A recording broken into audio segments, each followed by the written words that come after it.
बिहार में बदहाल स्वास्थ्य व्यवस्था और बेलगाम विधि व्यवस्था को लेकर के ये प्रेस कॉन्फ्रेंस आप लोगों को बुलाया गया है। और आप सब लोग जान रहे हैं कि बिहार के स्वास्थ्य मंत्री मंगल पांडे जी ने ऐसा ग्रहण लगाया है बिहार के स्वास्थ्य व्यवस्था पर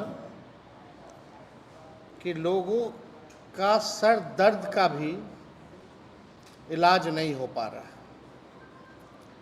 और ये मंगल पांडे नहीं बल्कि अमंगल पांडे है। आज इसको लेकर के आप सब लोग जानते हैं कि मुजफ्फरपुर कांटी में जो घटना हुई, मुजफ्फरपुर के कुर्दी में जो घटना हुई, उसके बाद जिस प्रकार से उनके परिजनों का मृतक जो बच्ची थी, उनके परिवार का जो शिकायत कि चरमराया स्वास्थ्य व्यवस्था को लेकर के उन्होंने पोल खोला और ये पूरे बिहार में ये स्थिति बनी हुई है। हम लोग पक्ष हैं, विपक्ष है, सरकार है, लेकिन बिहार के भविष्य के साथ खिलवाड़ नहीं होनी चाहिए। एक सकारात्मक राजनीति होनी चाहिए और सकारात्मक राजनीति में हम लोग अपेक्षा करते हैं कि सभी लोग जो हैं बिहार के लोगों के लिए काम करें। विपक्ष जो है जनता की आवाज़ है, सरकार को आईना दिखाने का काम करता है, लेकिन सरकार की जिम्मेवारी बनती है कि व्यवस्था को और बेहतर करे और आसान करे और बेहतर व्यवस्था लोगों को दे। लेकिन 20 साल से ये एनडीए की सरकार केवल हमको गाली देना, लालू जी को गाली देना, आप दीजिए गाली, ज़ोर ज़ोर से दीजिए, हमें उसकी चिंता नहीं है। लेकिन जब आपका नकारा सिस्टम, भ्रष्ट सिस्टम जो आपने 20 साल तक नहीं सुधारा, तो हम तो आवाज़ उठाएंगे। और आप सब लोगों के बीच हम आए हैं इसी को लेकर के कि स्वास्थ्य व्यवस्था जो है बिहार की, वो बीमार हो चुकी है। विभाग लाचार हो चुका है। हम 17 महीने सरकार में थे और 17 महीने जिस व्यवस्था को हमने सुधारा है, कुछ चीज़ें आप लोगों के समक्ष रखना चाहिए। अमंगल पांडे जी चुनौती देते हैं हमको, लेकिन उनके पास कोई जवाब नहीं। हमने तो चुनौती स्वीकार किया। आइए, कहाँ आना है, समय बता दो, जगह बता दो, पूरे ढंग से हम लोग डिबेट करेंगे, एक सकारात्मक डिबेट करेंगे। लेकिन उसके बाद से ना उन्होंने तारीख बताया, ना समय बताया। 17 महीने की जो हम लोगों की सरकार थी, आप सब लोगों को पता था कि हम लोगों ने मिशन 60 की शुरुआत की, मिशन बुनियाद की शुरुआत की और ये सुनिश्चित कराया कि जितने भी अस्पताल हैं, साफ सफाई, स्वास्थ्यकर्मी, नर्सों और चिकित्सकों की उपलब्धता इस मिशन के ज़रिए हम लोगों ने कराने का काम किया। आपको पता होगा एक रेफरल पॉलिसी हम लोग लाए थे। क्या उस रेफरल पॉलिसी का इम्प्लीमेंटेशन हो रहा है? हम लोग चाहते थे कि जिला में ऐसी व्यवस्था हो ताकि उनको बहुत अति गंभीर मसला हो तभी जो है उसको रेफर किया जाए, और उसके लिए एक पॉलिसी बनाई गई थी। तो जो घटना कुर्दी का हुआ, मुजफ्फरपुर में पहले इलाज हुआ, फिर पटना रेफ़र किया गया। पटना रेफ़र किया गया तो 4-5 घंटे लगे और इसी चलते उस बच्ची की जान चली गई। क्या रेफरल पॉलिसी जो हम लोगों ने बनाया था, क्या उसका पालन किया जा रहा है?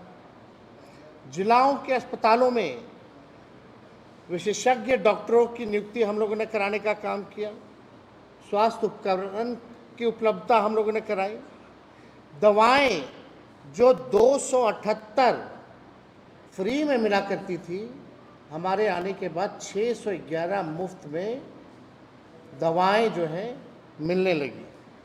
और यही नहीं, जो लापरवाह डॉक्टर थे, देश के इतिहास में किसी राज्य में एक साथ 700 डॉक्टर का बर्खास्त किसी और सरकार ने नहीं किया, बल्कि वैसे डॉक्टर जो 10 साल से 5 साल से जो अस्पताल नहीं आते थे, काम पे नहीं आते थे, उसको ले जाकर के कैबिनेट से हमने 700 डॉक्टरों को हमने जो है बर्खास्त करने का काम किया।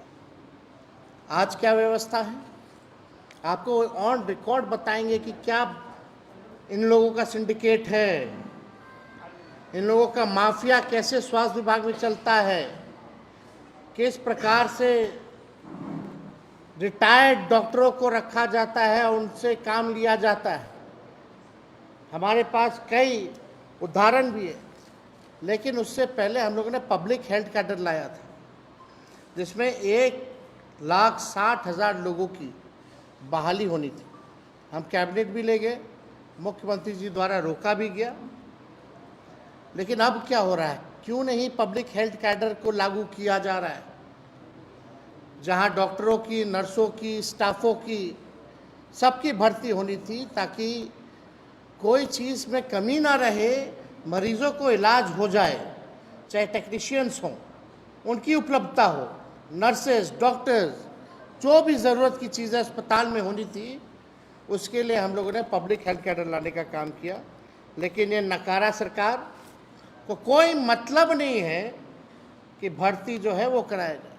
कितना पद का सृजन हम लोगों ने कराया स्वास्थ्य विभाग में, सब लोगों को पता है। अब आप देखिएगा कि कल एक एक्शन लिया गया है, और एक्शन में एक डॉक्टर जो है, उनको डॉक्टर अभिजीत को जो है बर्खास्त किया गया है। अब हमारे पास ये चिट्ठी है, जब हम पीएमसीएच गए थे छापा मारने, जब स्वास्थ्य मंत्री बने थे, तो औचक निरीक्षण जब हमने किया था पीएमसीएच का, वो तारीख क्या है, 6 सितंबर 2022। और 6 सितंबर 2022 जब अस्पताल हम पहुंचे थे, जो कमियां पाई गई थी पीएमसीएच में, उस समय हमने डॉक्टर अभिजीत को हटाया, स्पष्टीकरण मांगा गया और प्रपत्र क गठित किया गया, और उनके जगह पर डॉक्टर सरफराज का अपॉइंटमेंट हम लोगों ने कराया। और हमारी सरकार गई और डॉक्टर अभिजीत को मंगल अमंगल पांडे जी ने फिर लाया। जो लापरवाह डॉक्टर है, जिस पे हमने कार्रवाई की थी, हमारी सरकार हटने के बाद फिर से उसी डॉक्टर को लाया गया है। और आपको बता दें कि उस डॉक्टर को लाया गया क्योंकि ये व्यक्ति जो है प्योर आरएसएस का व्यक्ति है। और यही नहीं, कल केवल कार्रवाई की गई है लीपापोती के लिए। फिर से ये वापस आने वाले हैं जब मामला ठंडा आ जाएगा तो। और ये पूरा प्रकरण किसको बचाने के लिए किया जा रहा है?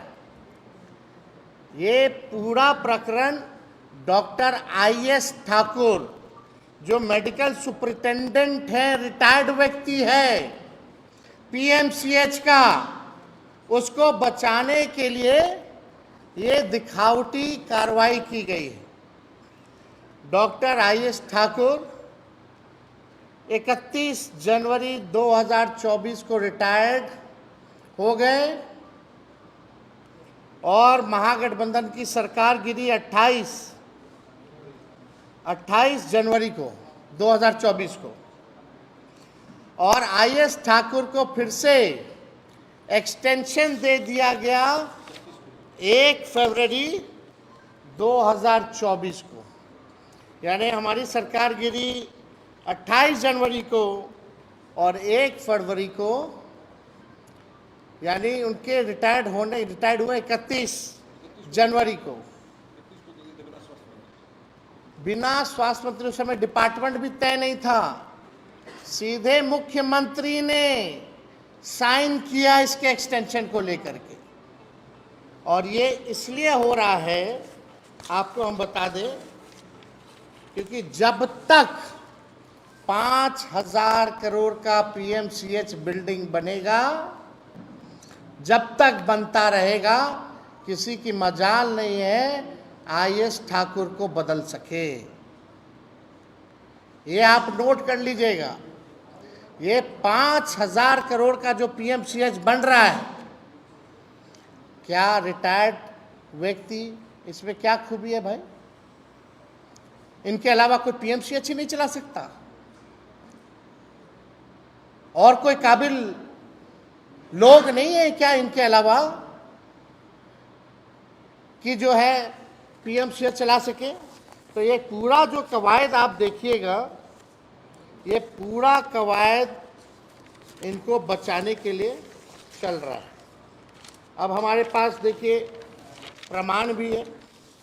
आप लोग बोलिएगा कि भाई कैसे कैसे। ये डॉक्टर अभिजीत को जब हमने हटाया था, कार्रवाई की थी, उसका विरुद्ध जो आरोप पत्र जो गठित किया गया था, ये उसका चिट्ठी है, नोटिस है। सारा एविडेंस के साथ हम लोग जो है बात कर रहे हैं। और एक अखबार में ये भी निकाला गया कि पीएमसीएच ने उप मुख्यमंत्री के निरीक्षण के 9 दिन बाद मांगा स्पष्टीकरण। आप देखिएगा, अब ये डॉक्टर सरफराज का अपॉइंटमेंट, जब डॉक्टर अभिजीत को हटा करके डॉक्टर सरफराज को जब हमने रखा था, तो इसका अपॉइंटमेंट भी है। और तीसरा, जो आईएस ठाकुर को एक्सटेंशन मिला, जो डायरेक्ट मुख्यमंत्री जी से कराया गया था, ये उसका भी नोटिफिकेशन हमारे पास। अब अभिजीत जी के खिलाफ जो आरोप पत्र है, ये सारा जो नोटिस है हम आप लोगों को उपलब्ध भी करा देंगे कि ये सिस्टम जो है कैसे जो है चल रहा है। ये बदहाल व्यवस्था, मतलब आप समझिए कि मंगल पांडे जी ने अमंगल कर दिया। ये बंगाल के बीजेपी के प्रभारी भी हैं, बिहार में कम ध्यान है, अब बंगाल में ज़्यादा नेता विरोधी बन करके वहाँ ज़्यादा गाली देने का काम करते हैं। वहाँ की सरकार को अपना काम नहीं देख रहे, अपनी जिम्मेदारियों को नहीं देख रहे। बिहार कम, बंगाल ज़्यादा। ये पूरा ये कॉकस सिस्टम भ्रष्ट लोगों का, रिटायर्ड लोगों का बिहार में चलाया जा रहा है। जब हम कार्रवाई कर रहे थे, आपको भी पता है, एनएमसीएच में जब हम गए थे डेंगू के समय, वहाँ के एक डॉक्टर को पता नहीं था कि भाई डेंगू वार्ड, मेडिकल सुपरिटेंडेंट जो थे वहाँ के, उनको ये नहीं पता था डेंगू वार्ड कहाँ है। हमने जब कार्रवाई की तो पूरा एसोसिएशन हमारे खिलाफ था, लेकिन हम झुके नहीं, कार्रवाई किए। और हमारे हटते ही वही व्यक्ति एनएमसीएच में वापस आ गया, चाहे पीएमसीएच हो, एनएमसीएच हो। जिन जिन लोगों पे हम लोगों ने कार्रवाई की, वो पुराना सब लोगों को सरकार हटते ही 1-2 दिन भी नहीं, मंत्री का विभाग भी तय नहीं हुआ, मुख्यमंत्री से सब लोग जाके करा लिया। इतना भी विलंब नहीं था। ये सारा काम कराया। तो ये स्वास्थ्य विभाग पे ये जवाब देना चाहिए इन लोगों को कि जो बातें हम रख रहे हैं वो सत्य है कि नहीं है, इनको जवाब देना होगा।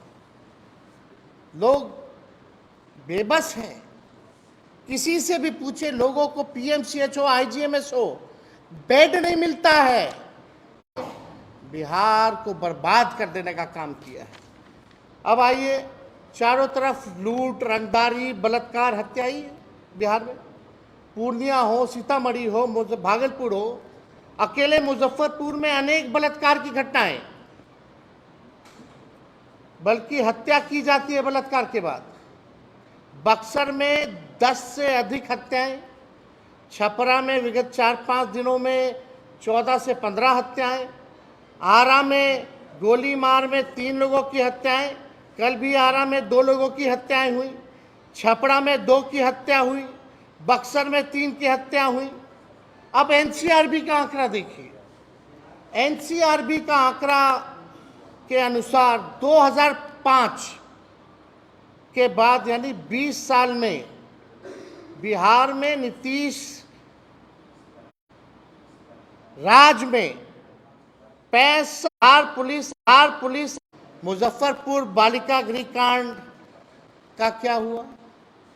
आज वैसी घटनाएं कितना बालिका गृह में हो रहा है, इसमें सरकार को जवाब देना चाहिए।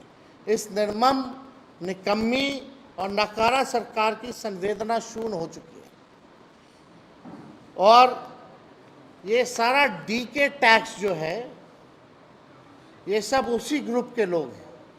जितना ट्रांसफ़र, पोस्टिंग, भ्रष्ट अधिकारी, या जो अभी फ़िलहाल में जो ट्रांसफ़र पोस्टिंग हुआ है, ये डीके टैक्स, यानी सीएम हमारे रिटायर्ड अधिकारी जो हैं, वो पूरी तरीके से बिहार को चला रहे हैं। यानी ये सब जितने लोग हैं, आईएएस ठाकुर हो, फलना हो, चिल्ला हो, जितना ट्रांसफर पोस्टिंग, जितना भ्रष्ट लोग हैं, ये सब डीके गैंग के लोग हैं। ये स्थिति जो है पूरे बिहार में हो चुकी है। तो आज हमको लगा कि ये जो झूठा जो कार्रवाई अमंगल पांडे जी ने किया है, इसका पर्दाफाश जो है किया जाए। आखिर क्यों नहीं आईएएस ठाकुर को निकाला गया, और जिस पे हमने कार्रवाई की थी वो वापस कैसे आ गया? फिर दिखावटी कार्रवाई के लिए आप उसको बाहर कर रहे हो। असल में ये पूरा खेल आईएएस ठाकुर को बचाने का है। और संबंधित आप लोगों का कोई सवाल होगा तो आप लोग पूछ सकते हैं।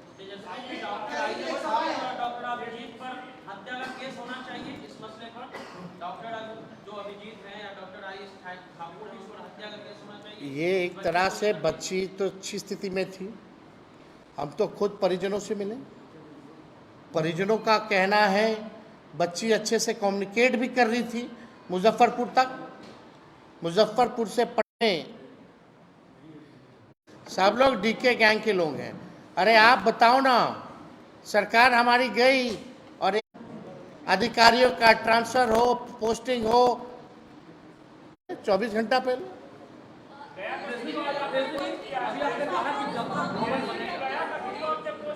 एक मिनट, आप ये विषय इससे संबंधित नहीं, जो अब आप देखिए, सरकार में कौन लोग हैं? एनडीए है ना सरकार में। चिराग जी की पार्टी एनडीए में है, नीतीश जी की पार्टी एनडीए में है, बीजेपी एनडीए में है। ये लोग एक दूसरे को पत्र लिख रहा है, ये सब नौटंकी हो रहा है। इस पे इतना निर्मम हत्या किया गया और सिस्टम द्वारा जो है उसकी मौत हो गई। ये नौटंकी क्या कर रहे हो भाई? बाहर निकलो, सरकार से इस्तीफा दो। अगर तुम्हारी कोई नहीं सुन रहा तो बाहर निकलो। लेकिन लोभी लोग हैं, कुर्सी मिल गया तो अपने पिताजी की बेइज्जती को भी भूल गए लोग,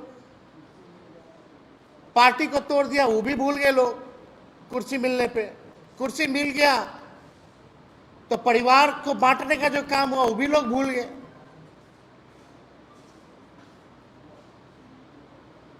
ये चिट्ठी क्या होता है? अरे चिट्ठी तो मेरा काम है लिखना, और हम लिखते भी हैं, लिखेंगे भी।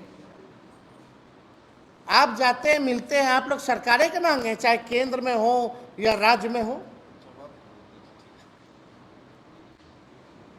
लेकिन आप बताओ मुख्यमंत्री जी क्या उस चिट्ठी का जवाब देंगे क्या? अरे मेरा चिट्ठी का जवाब आज तक नहीं दिए, तो उनका चिट्ठी का जवाब देखते क्या है? चिराग पासवान जी, अगर मुख्यमंत्री आपको 24 घंटा में चिट्ठी ना लिखे तो आप क्या कीजिएगा? नहीं लिखेंगे तो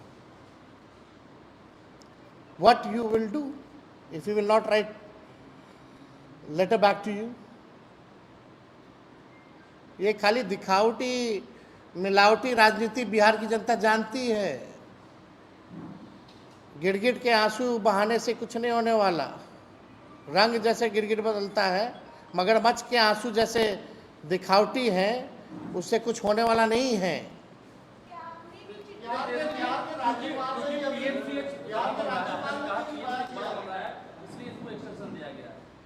हाँ भाई, हाँ कौन? आयुष ठाकुर सुपरिटेंडेंट है, सारा हिसाब किताब उन्हीं को ना देखना होता है भाई। उनके कैंपस का बिल्डिंग बन रहा है ना। Who is the head of PMCS? Tell me. अब आप तो होशियार हैं, हाँ, चॉकलेट के लिए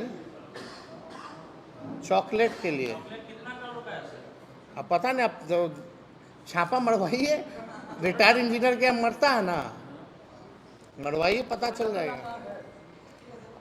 सब डीके गैंग का लोग बांटता है। चलिए, थैंक यू। चाय पी के जाइएगा।